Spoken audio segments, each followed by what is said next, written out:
Halo adik-adik, sebelumnya perkenalkan dulu nama kakak Kavi dan Jelia dengan NIM 2207757 dan rekan kakak Indri Salsabila dengan NIM 2207530.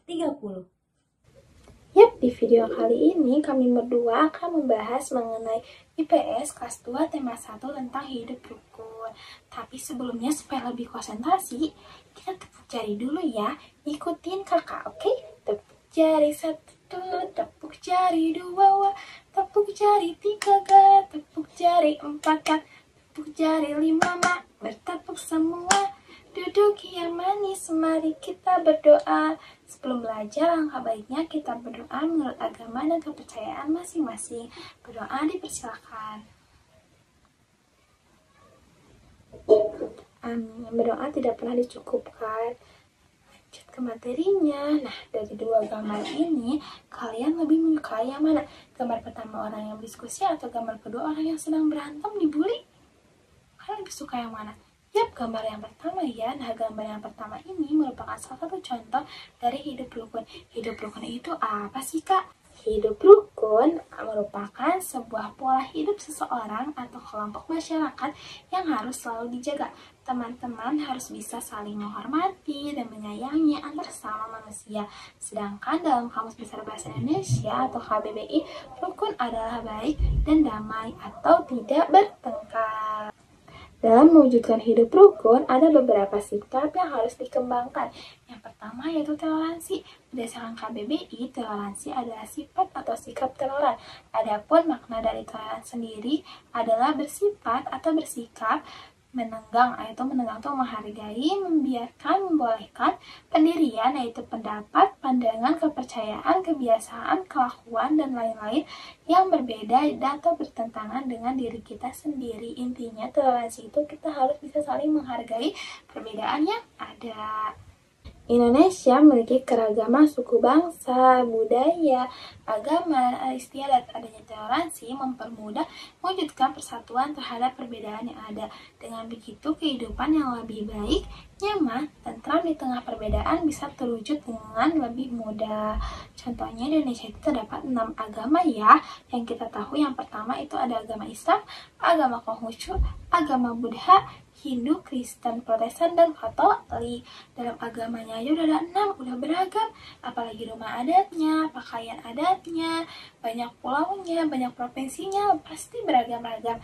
Para keragaman ini bisa membentuk persatuan dengan cara yang pertama yaitu adanya toleransi. Benar sekali. Lalu yang B yaitu gotong royong. Gotong royong adalah salah satu ciri khas bangsa Indonesia.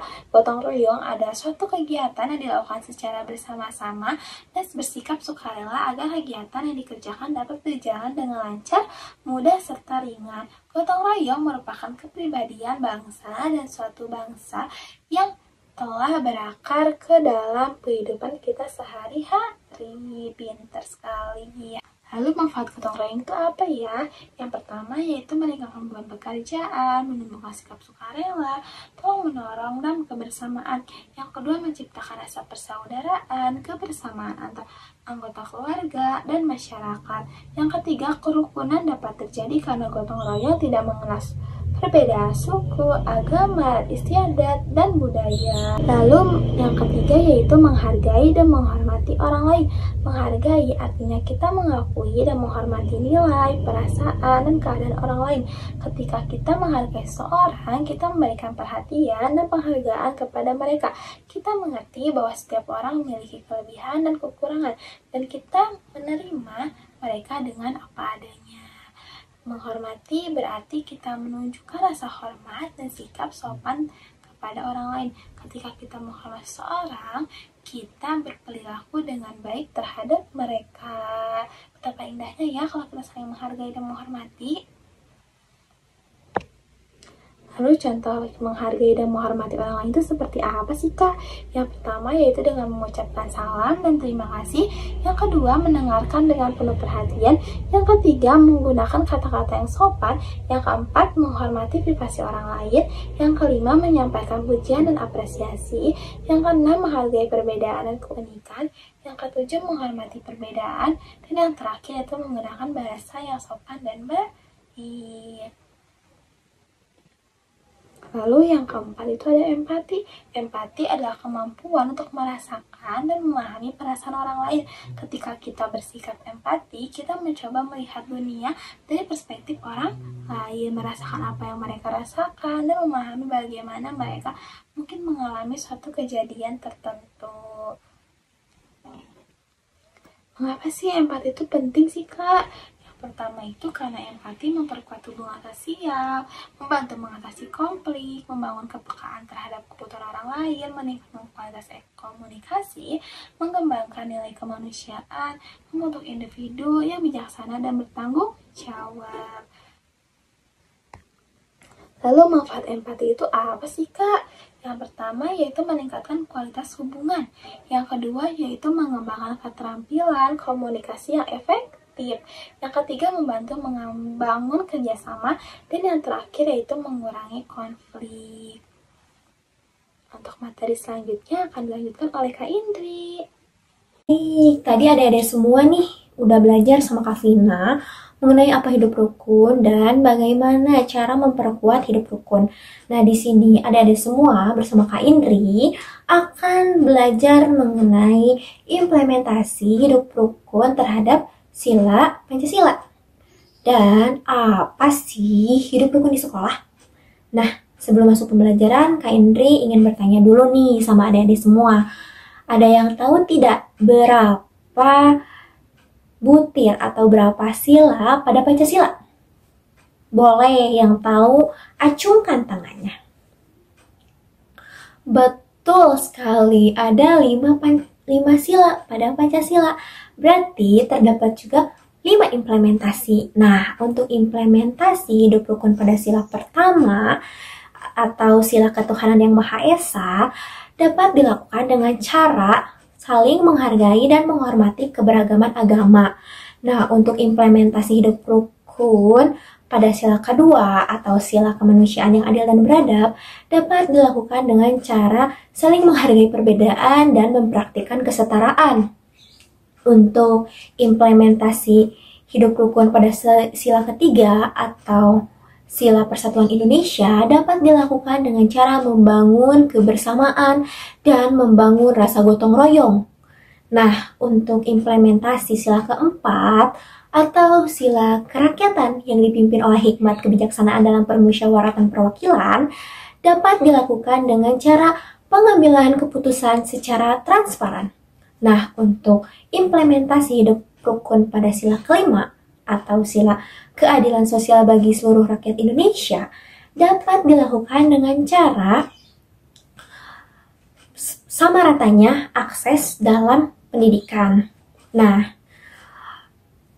adik-adik sendiri ada yang tahu nggak apa sih hidup rukun di sekolah? Coba yang tahu boleh acungkan tangannya.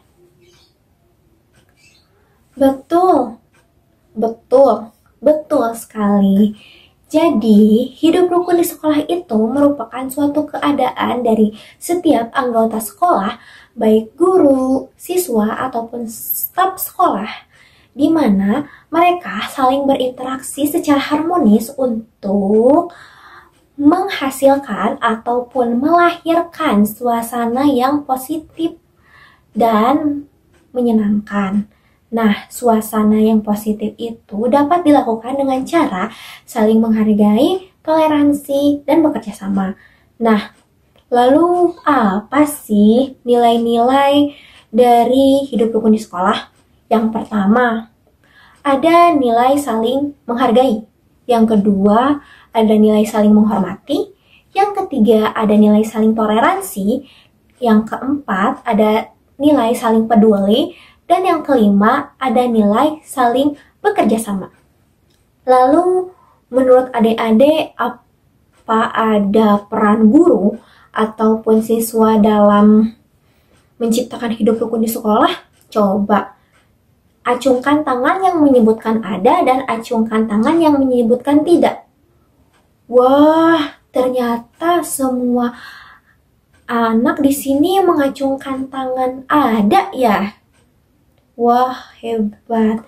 Jadi, ada yang bisa menyebutkan apa sih peran siswa untuk menciptakan hidup rukun di sekolah? Oke, betul banget.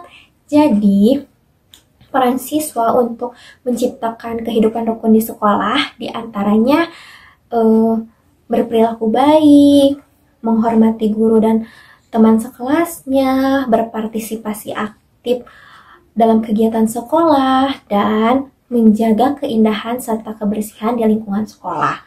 Lalu untuk peran guru sendiri dalam menciptakan hidup rukun di sekolah adalah yang pertama, membimbing siswa agar menjadi lebih baik.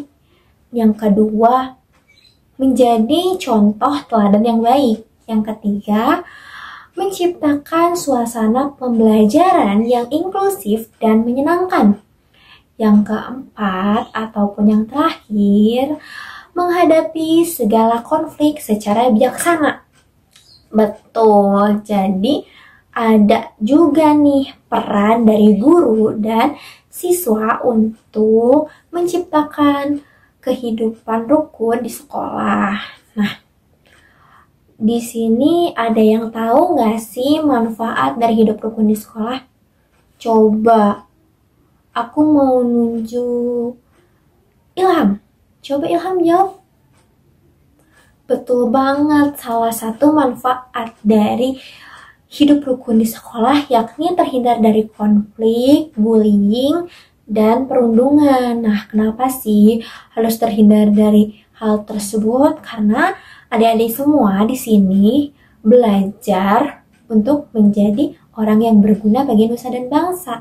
Dan pada saat belajar itu harus dengan suasana yang menyenangkan tanpa adanya perundungan. Nah, yang selanjutnya ada meningkatkan kemampuan sosial seperti berkomunikasi, interaksi, dan lainnya. Nah, selanjutnya juga hidup rukun di sekolah itu dapat menciptakan suasana pembelajaran yang positif, nyaman, menyenangkan, dan interaktif. Nah, masih banyak sih sebenarnya manfaat-manfaat lain dari kehidupan yang rukun di sekolah, tetapi di sini Kak Indri punya contoh nih, contoh hidup rukun di sekolah. Di sini ada mengobrol bersama, bermain bersama, belajar bersama, piket bersama, dan masih banyak lagi. Selain itu, ada juga nih contoh mengenai hidup rukun ketika bermain di sekolah. Di sini ada contoh nih, ada orang yang sedang main sepak bola. Nah, orang yang main sepak bola itu saling bekerja sama untuk meraih kemenangan. Tetapi setelah mereka selesai bermain sepak bola, mereka rukun kembali tanpa adanya pertengkaran. Dan yang selanjutnya di sini ada anak yang sedang bermain engklek atau sonlah. Nah, di sini terlihat ya, anak-anaknya itu saling bergantian. Nah, kenapa sih harus saling bergantian? Karena kalau tidak saling bergantian, itu dapat menimbulkan perselisihan dan kekacauan. Dan perselisihan dan kekacauan itu membuat kehidupan bermain di sekolah menjadi tidak rukun dan tidak nyaman. Mungkin sekian ya pemaparan materi dari Kak Indri dan Kak Vina tadi. Jika ada kekurangan, mungkin nanti kita belajar lagi dan ketemu di lain waktu. Dadah!